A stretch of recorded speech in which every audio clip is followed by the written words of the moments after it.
Hello बच्चों, आपका MST electrical classes में स्वागत है। तो आप सभी कैसे हो? आई होप कि आप सभी अच्छे होंगे। जैसा कि आपको पता होगा, मेरा नाम मनदीप सिंह है। मैं आपको रोजाना यूट्यूब पे इलेक्ट्रिकल क्लासेज पढ़ाता हूँ या लेता हूँ ना। तो जैसा कि आपको पता होगा कि हमारा जो चैप्टर चल रहा है वो है एसी थ्योरी है, एसी फंडामेंटल जो चैप्टर है वो चल रहा है। इसके कुछ लेक्चर हो चुके हैं। तो उसमें हमने पढ़ा था कि फ्रीक्वेंसी और टाइम पीरियड के बारे में, आवर्तकाल के बारे में पढ़ा था कि टाइम पीरियड क्या होता है और फ्रीक्वेंसी क्या होता है। तो आज हम उसके आगे स्टार्ट करते हैं। तो हम बिना कुछ देरी की हम आज स्टार्ट करते हैं। तो आज जो हमारा तीसरा चीज है वो है तरंगदैर्ध्य।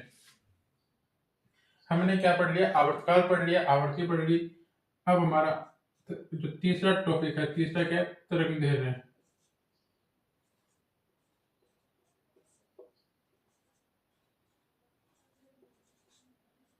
तरंगदैर्ध्य जिसको वेवलेंथ बोलते हैं इंग्लिश में।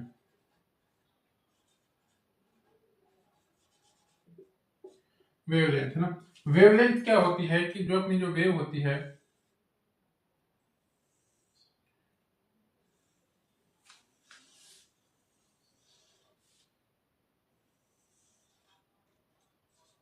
ये अपनी जो वेव है क्या है? ये जो दूरी होती है, ये जो दूरी होती है इसके मैक्सिमम से इसके मैक्सिमम के बीच, इसको तरंगदैर्ध्य बोलते हैं। तरंगदैर्ध्य का जो प्रतीक होता है वो क्या होता है? इसका जो प्रतीक होता है वो क्या होता है? लैम्डा। इसको लैम्डा बोलते हैं और इसका सिंबल ये होता है ना। तो ये क्या तरंगदैर्ध्य अपनी यहाँ से यहाँ तक होती है। दो क्रमागत शीर्ष या यहाँ से यहाँ तक की दूरी मान लो, या फिर यहाँ से यहाँ तक की दूरी मान लो, तो ये क्या हो जाएगी? वेवलेंथ हो जाएगी। अगर ये आधा साइकिल देंगे, ये यहाँ तक देंगे, तो यहाँ पे क्या आ जाएगा? λ/2 आ जाएगा। ये लैम्डा की आधी दूरी है ना। तो ये क्या होता है? वेवलेंथ होता है। तो वेवलेंथ की डेफिनेशन क्या है कि दो क्रमागत शीर्ष, देखो जो ये ऊपर वाले होते हैं इनको तो बोलते हैं शीर्ष, इसको तो बोलते हैं शीर्ष। और जो इनके नीचे वाले हिस्से होते हैं ये, इनको बोलते हैं गर्त। क्या बोलते हैं? गर्त बोलते हैं। तो दो क्रमागत शीर्ष या गर्त के जो बीच की जो दूरी है, के बीच की दूरी को तरंगदैर्ध्य कहते हैं।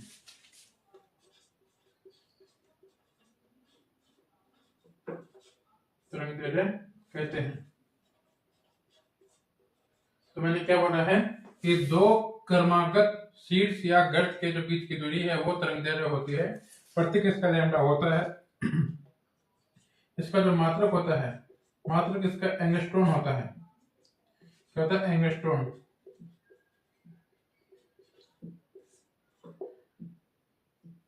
एंगस्ट्रॉन, इसको ऐसे डिफाइन करते ऐसे। तो एक एंगस्ट्रॉन बराबर कितना होता है? एक एंगस्ट्रॉन बराबर कितना होता है? 10 की पावर -10 मीटर होता है।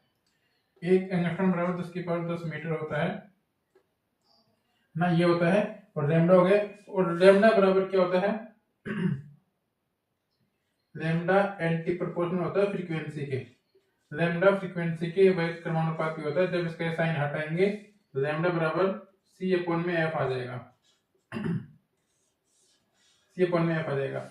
तो लैम्डा जो तरंगदैर्ध्य जो वेवलेंथ है, ये आवर्ती के वही क्रमानुपाती होती है। यह भी है ना, क्या होती है? आवर्ती के वही क्रमानुपाती होती है। और यहाँ पे लैम्डा तो क्या है? आपकी वेवलेंथ है। एफ क्या है? फ्रीक्वेंसी है, आवर्ती। और सी क्या है? प्रकाश की चाल है। सी है प्रकाश की चाल। और प्रकाश की चाल हम जानते हैं क्या होती है? प्रकाश की चाल, लाइट की चाल, वो होती है 3 × 10⁸ मीटर प्रति सेकंड। वो क्या है? अपना सी है। तो मैंने अभी क्या बताया है इसमें कि अपनी जो वेवलेंथ है वो क्या होती है। तो वेवलेंथ क्या होती है कि कोई वेव है, उसके दो क्रमागत जो शीर्ष है या दो क्रमागत जो गर्त है, इनके जो बीच की जो दूरी होती है उसको हम वेवलेंथ बोलते हैं, है ना। इसका जो प्रतीक होता है उस वो होता है लैम्डा। इसको लैम्डा से दर्शाते हैं, है ना। इसका सिंबल क्या होता है? लैम्डा होता है। इसका मतलब होता है वो एंगस्ट्रॉन होता है। एक एंगस्ट्रॉन क्या होता है बराबर 10⁻⁻10 मीटर होता है। ठीक है, इसका जो फॉर्मूला होता है लैम्डा एंटी प्रोपोर्शनल फ्रीक्वेंसी की होता है लैम्डा, और आवृत्ति एक दूसरे के क्रमानुपाती होते हैं।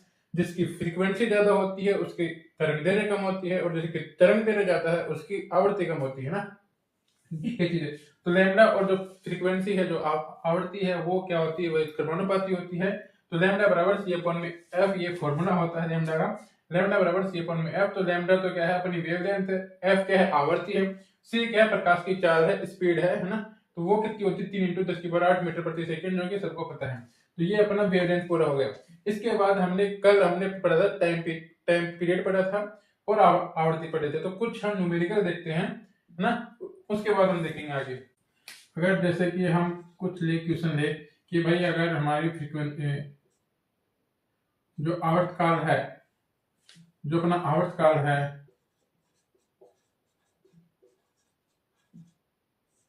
आवर्तकाल कितना है एक चक्कर का, 20 मिली सेकेंड है, 20 मिली सेकेंड है। तो आवृत्ति कितनी होगी, तो आवृत्ति ज्ञात करो, आवृत्ति ज्ञात करो, राइट। तो हमें आवृत्ति ज्ञात करनी है। तो आवृत्ति बराबर हम जानते हैं F बराबर 1/T होता है। T आवर्तकाल है, T की वैल्यू पुट कर देंगे 1/20।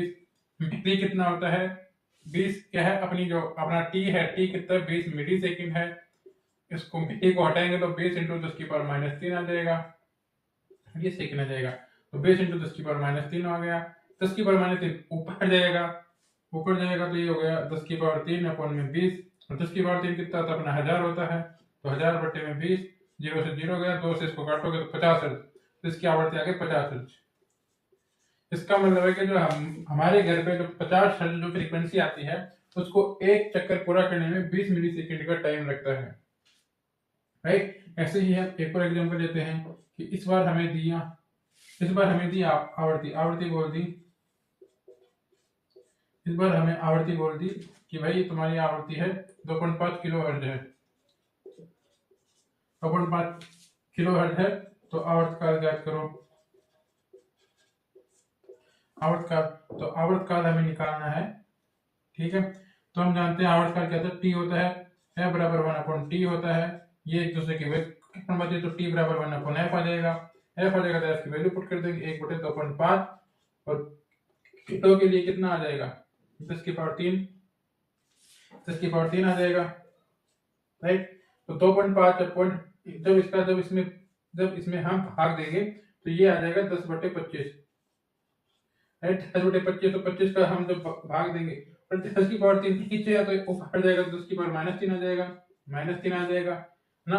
जब इसका भाग देंगे तो ये आ जाएगा, पॉइंट लगेगा, फिर यहाँ 0 लग जाएगा, 0 तो 4 आ जाएगा। तो 0.4 मिली सेकेंड क्या है, मिली सेकेंड हमने निकाली आवृत्ति।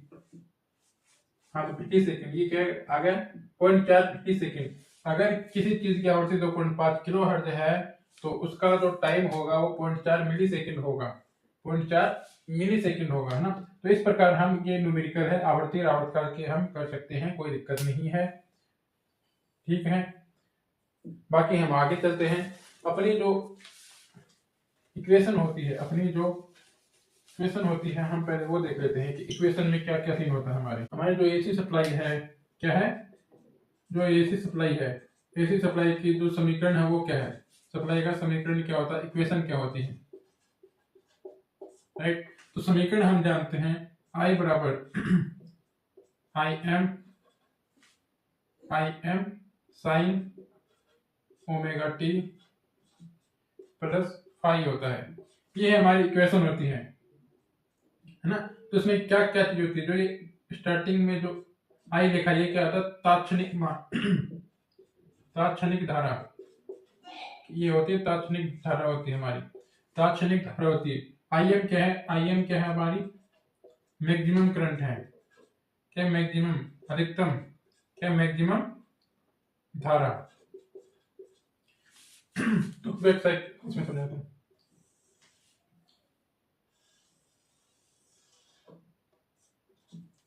राइट।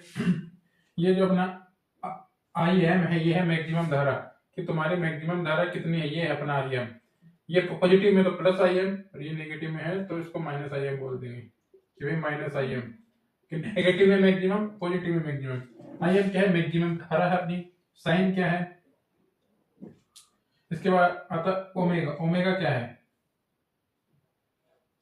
ओमेगा कोणीय क्या है, कोणीय वेग बोल दो, कोणीय वेग या रेडियन में आवर्ती।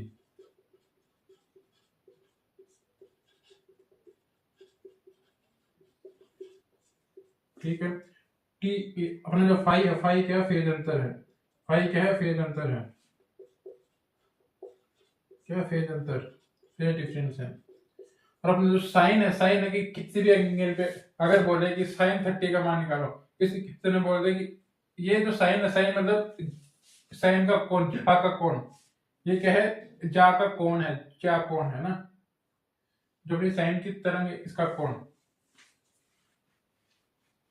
ठीक है, तो ये है अपना इसमें इक्वेशन की आई तो क्या तात्क्षणिक धारा है, आई एम क्या है अपनी मैक्सिमम धारा है, ओमेगा क्या कोणीय वेग है या रेडियन में आवर्ती है, कोणीय वेग या रेडियन में आवर्ती है, फाई क्या फेज अंतर है, टी क्या है टाइम है आपका, टी क्या टाइम है, समय है।